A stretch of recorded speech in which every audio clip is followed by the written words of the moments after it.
outra questão também que quero registrar aqui é para falar sobre os benefícios do carretão da castração, que é o programa Pet Vida, que tem ajudado milhares de famílias de capixabas, percorrendo os municípios do Espírito Santo, levando saúde, controle populacional de animais e o bem-estar desses animais.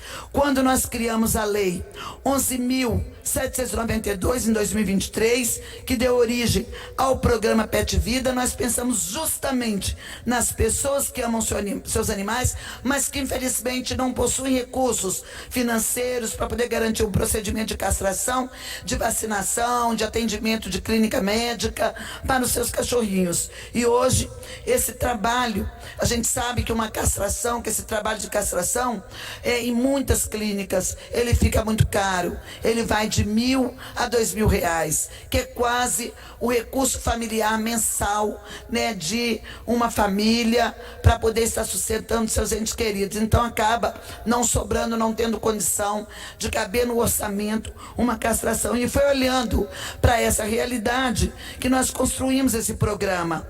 Um programa que hoje é uma política pública consolidada, graças ao apoio e acessibilidade do ex-governador Renato Casagrande, agora do governador Ricardo Ferraço, e que a gente vem tocando esse trabalho pela Secretaria de Meio Ambiente, secretário Vitor, tem nos ajudado muito nessa direção. Então a gente está falando tudo isso aqui porque foi muito difícil nós chegarmos no Pet Vida.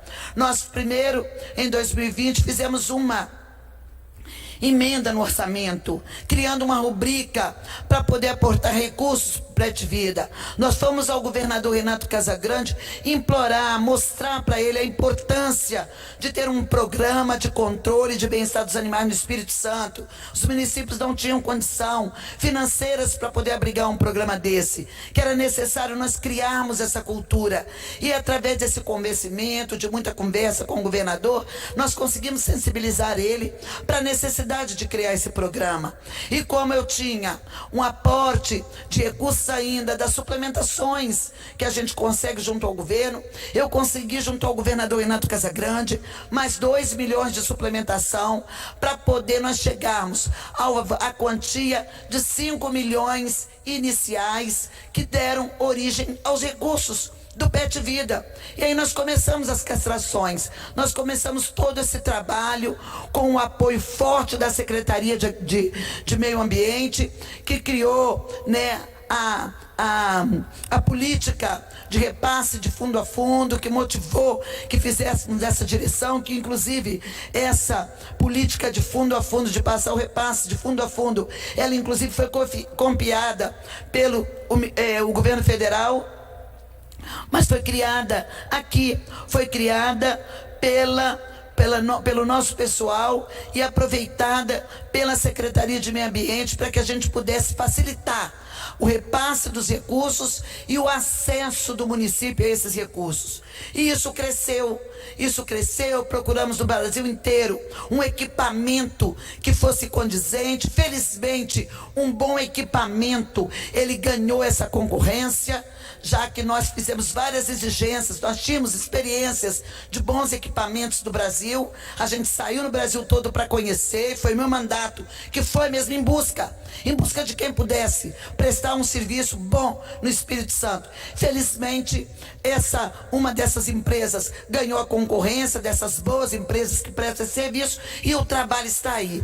Então, o Pet Vida hoje já aporta mais de 20 milhões em castração e vacinação de animais. Num grande surto que teve de sinomose no Espírito Santo, que começou por Muqui, se estendeu a Vila Pavão, teve em Kennedy, em Cachoeiro de Itapemirim, Guarapari, Piúma, e foi assim um problema sério com a população de animal de rua. Tivemos muito também em Cariacica. Foi o valor, os recursos do Pet Vida capazes de comprar, que a gente pudesse comprar a vacina V8, que é contra a sinomose, para poder estar aplicando em nossos animais e a gente conseguir debelar, a gente conseguir fazer um cerco para conter a expansão da sinomose canina, que já acometeu muitos de nossos animais e dizimou, deputado Danilo, muitos animais nossos de rua. rua. Muitos animais de rua e da população mais humilde foi acometida pela sinomose e morreu. Uma doença terrível, uma doença neurológica que quando não mata o animal, ele aleja. E aí conseguimos também comprar a V4, que é uma vacina para felinos, e estamos aplicando no estado todo. Então eu só estou fazendo esse registro porque agora é período eleitoral, deputado Danilo, e aí aparece um monte de padrinho pro Pet Vida. Mas tem padrinho sim. O padrinho do Pet Vida se chama Renato Casagrande, que foi o governador que se sensibilizou em atender o nosso pedido de criar essa política pública através de uma lei que eu criei aqui nessa casa. E tem um outro padrinho que está dando sequência, mais 2 outros padrinhos que estão dando sequência, que é o atual governador Ricardo Ferraz e o Vitor, que é o nosso secretário de Meio Ambiente. Mas madrinha no Espírito Santo, o Pet Vida tem uma só, que é a deputada Janete de Sá, que trabalha dioturnamente. E desde 2005, a causa animal aqui no estado do Espírito Santo não caiu de paraquedas na causa animal, não caiu porque é período eleitoral na causa animal. Faz esse trabalho porque tem a clareza de que é possível a gente cuidar das pessoas, a gente trabalhar o fortalecimento da agricultura no nosso estado, o combate às violências contra as mulheres, o fortalecimento da educação, que é uma porta de oportunidades para a nossa juventude, o fortalecimento de nossa saúde pública, porque o maior plano de saúde que nós temos é o SUS, da nossa segurança pública, mas também fazer a proteção animal, porque isso é uma questão de humanidade. O que a gente vê, deputado Danilo, de animais sendo maltratados, sendo espancados e mortos pelas pessoas.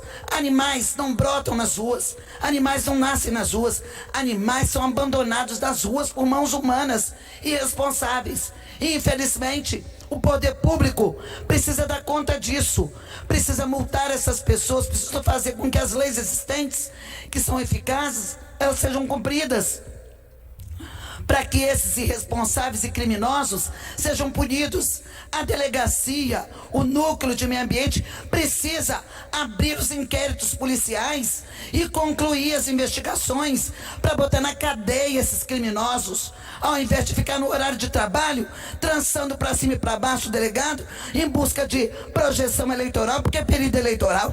Então essas coisas precisam ser ditas, precisam ser desmascaradas nessa casa, porque chega um período eleitoral, todo mundo agora é pai da causa animal, mas na hora de lutar aqui dioturnamente para a gente construir uma política pública e ter os avanços que nós estamos conquistando, estamos visualizando, ninguém levantou a mão, ninguém fez nada. Mas agora, como está dando certo, todo mundo quer ser pai, porque filho bonito tem um monte de pai, mas madrinha e mãe ele tem uma só, que é o nosso mandato, que eu tenho orgulho de defender nessa casa, em cuidar das pessoas, trabalhar forte por todo o Espírito Santo, mas também dedicar um pedaço dele para poder proteger os nossos animais inocentes, inofensivos e que precisam da nossa ajuda, da nossa proteção, de controle, de vacinação e serem alcançados pela justiça capixaba.